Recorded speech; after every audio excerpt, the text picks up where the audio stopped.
Hey friends, and welcome back to Raven Reads So That You Don't Have to. I'm your host Raven, and I'm here with my bestie Serana, who's ready to hear today's bedtime story. We hope you guys are having a really awesome and wonderful day, and an amazing night. Right now we're here in Windhelm, since it's kind of another cursed location, where lots of bad things happened that were kind of scary. Alright, so if anyone has anything that they want to hear, go ahead and leave it in the comments and I'll see what I can do. Now let's check out what today's bedtime story is gonna be. It's the Legend of Krately House. Let's see what's gonna happen in this story. Sounds spooky. Alright, so this is a play, so here's the characters first. We have Theophon, an Imperial man, 24 and a thief, and Niram, a Bosmer man, 20 and a thief. So those are the bandits. And then we have the dad, Silanus Krately, Imperial man, 51 and a merchant. And then the wife, Dominicia, who's 40. And then the daughter, Aelva Krately, who's 16. And then the son, Ministus Krately, he's 11. So, looks like they're at the famous Krately house in Cheydinhall, first and second floors, requiring a stage with the second story where most of the action takes place. The stage is dark. There is a creaking noise, footsteps on the stairs, the sound of a man breathing, but still we see nothing. Then, a voice calls from above.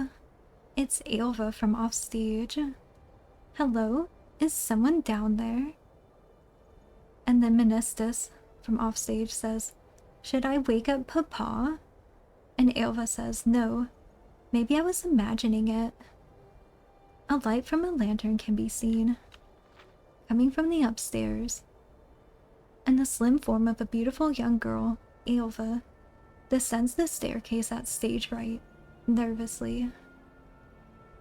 From the light of the lantern, we can see that we are looking at the second floor of a dusty old house, with a set of stairs going up and another one going down on stage right.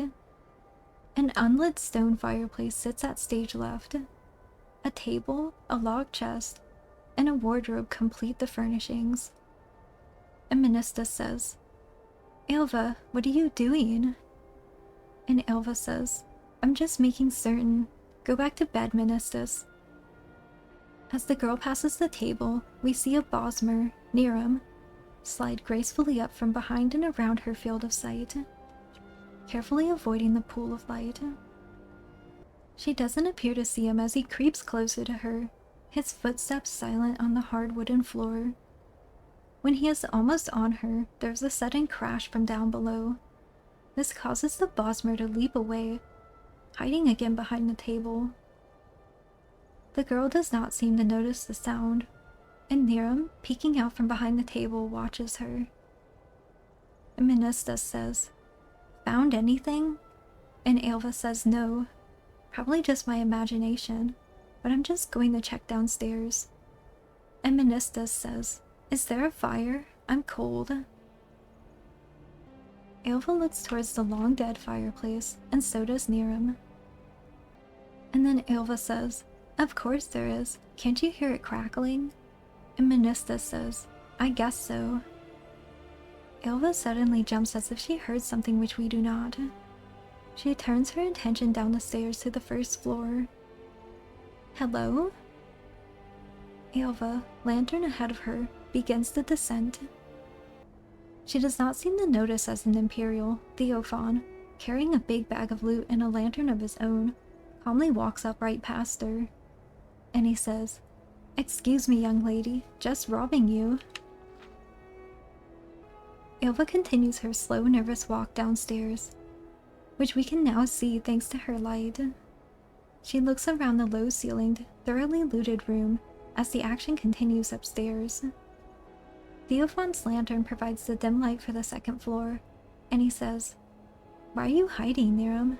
I told you, they can't see you, and they can't hear you.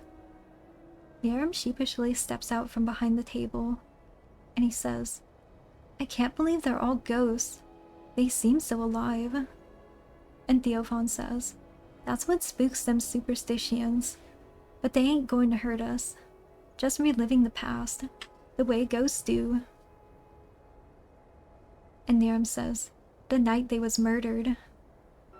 And then Theophon says, stop thinking about that, or you'll get yourself all really spooked.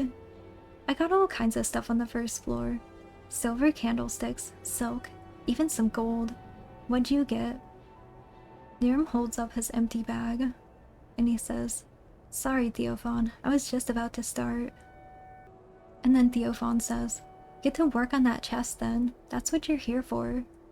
And Niram says, oh yeah, I got the talent, you got the ideas, and the equipment. You refilled that lantern before we came here, right? I can't work in the dark. And then Theophon says, don't worry, Niram, I promise, no surprises. Niram jumps when a young boy, Menistus, appears on the stairs. The lad creeps down quietly and goes to the fire. He acts as if he's stoking a fire, feeding it wood, poking at the embers, though there is no wood, no poker, no fire. And then Theophon says, we got all the time in the world, friend. No one comes near this house. If they seize our lantern light, they'll just assume it's the ghost. Niram begins picking the lock on a chest of drawers, while Theophon opens a wardrobe and begins going through the contents, which are mostly rotten cloth. Niram is distracted, looking at the young boy, and he says, hey Theophon, how long ago did they die? And Theophon says, about 5 years ago. Why you asking? And Niram says, just making conversation. As they talk, Aelva downstairs, finally having searched the small room, acts as if she's locking the front door. And Theophon says, didn't I already tell you the story? And Niram says, no, you just said, hey, I know a place we can burgle where no one's at home. Except for the ghosts. I thought you was joking. And then Theophon says, no joking, partner. 5 years ago, the Kratleys lived here. Nice people. You've seen the daughter Aelva and the boy Menistus. The parents were Silenus and Dominicia, if I remembers rightly. Niram successfully unlocks the chest and begins rummaging through it. While he does so, Menistus gets up from the fire, apparently warmed up, and stands at the top of the stairs down. And then he yells, hey! The boy's voice causes Niram, Theophon, and Aelva to all jump. And then Aelva says, why aren't you in bed? I'm just going to check the cellar. And then Menistus says, I'll wait for you. And then Niram asks, so what happened? And Theophon says, oh, they was ripped to piece, halfway eaten. No one ever knew who or what did it neither, though there was rumors. Aelva opens the door to the cellar and goes in. The light disappears from the first floor. Menistus patiently waits at the top of the stairs, humming a little song to himself.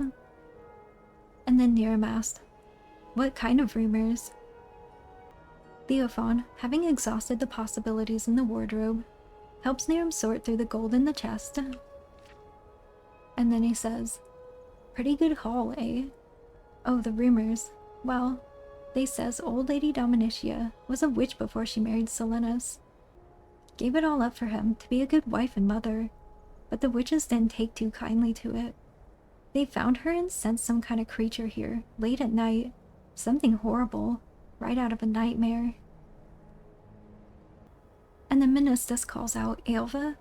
Aelva, what's taking you so long? And then Niram says, ye gods, are we going to watch them get killed right in front of us? And then Menistus yells out, Aelva! And then the dad, Silenus, from offstage says, what's happening down there? Stop playing around, boy, and go to sleep. And then Menistus yells out, Papa! Menistus, frightened, runs to the stairs up. Along the way, he bumps into Niram, who falls down. The boy does not seem to notice, but continues on up to the dark third-floor sleeping porch offstage. And then Theophon says, "Are you alright?" Niram jumps to his feet, white-faced, and he says, "Never mind that. He touched me. How can a ghost touch me?" And then Theophon says, "Well, of course they can. Some, anyhow. You heard of ancestor spirits guarding tombs, and that ghost of the king they had in Daggerfall. If they don't touch you, what good are they? Why are you so surprised? You thought he'd move right through you, I figure." And then Niram says, "Yes." Silenus, the man of the house, comes down the stairs cautiously. And then Dominicia from off stage says, "Don't leave us alone, Silenus. We're coming with you." And Silenus says, "Wait, it's dark. Let me get some light." Silenus goes to the cold fireplace, sticks his hand forward, and suddenly in his arm there's a lit burning torch. Niram scrambles back, horrified. And he says, "I felt that. I felt the heat of the fire." And Silenus says, "Come on down, it's all right." Menistus leads his mother Dominicia down the stairs where they join Silenus. And then Theophon says, "I don't know why you're so scared, Niram. I must say I'm disappointed. I didn't figure you for a superstitionalist." Theophon goes for the stairs up. And then Niram says, "Where are you going?" And then Theophon says, "One more floor to search." And then Niram says, "Can't we just go?" Niram watches the family of three, following Silenus and his torch, walk down towards the first floor. And then Silenus calls out, "Aelva, say something, Aelva." And then Theophon says, "There, you see? If you don't like ghosts, third floor is the place to be. All four of them are downstairs now." Theophon goes upstairs, off stage, but Niram stands at the top of the stairs, looking down at the family. The three look around the first floor, as Aelva did, finally turning towards the cellar door. And then Niram asks, "All four?" Silenus opens the cellar door. And then Silenus calls out, "Aelva, what are you doing down in the cellar, girl?" And then Dominicia asks, "You see her?" And then Niram asks, "All four, Theophon?" And Silenus says, "I think so. I see someone. Hello?" And then Niram says, "What if there's 5 ghosts, Theophon?"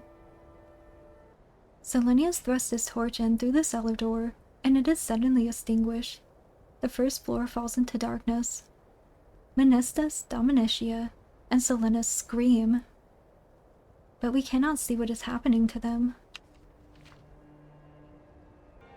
Niram is nearly hysterical, screaming along with them. Theophon runs downstairs from the 3rd floor, and he asks, "What is it?" And Niram says, "What if there is 5 ghosts? The man, the wife, the girl, the boy. And what killed them?" And Theophon asks, "And what killed them?" And then Niram says, "And what if it's a ghost that can touch us too, just like the others?" From the darkened 1st floor, there is a creak of a door opening, though we cannot see it. And then there is a heavy clawed footfall, one step at a time, coming towards the stairs. And then Theophon says, "Don't get so upset. If it can touch us, what make you think it wants to? All the others didn't even notice we was here." Theophon's lantern dims slightly. He adjusts it carefully. And then Niram says, Only what if it ain't a ghost, Theophon? What if it's the same creature and it's still alive? And it ain't ate nothing since 5 years ago." The footsteps begin the slow, heavy stomp up the stairs. Though whatever it is, we cannot see it.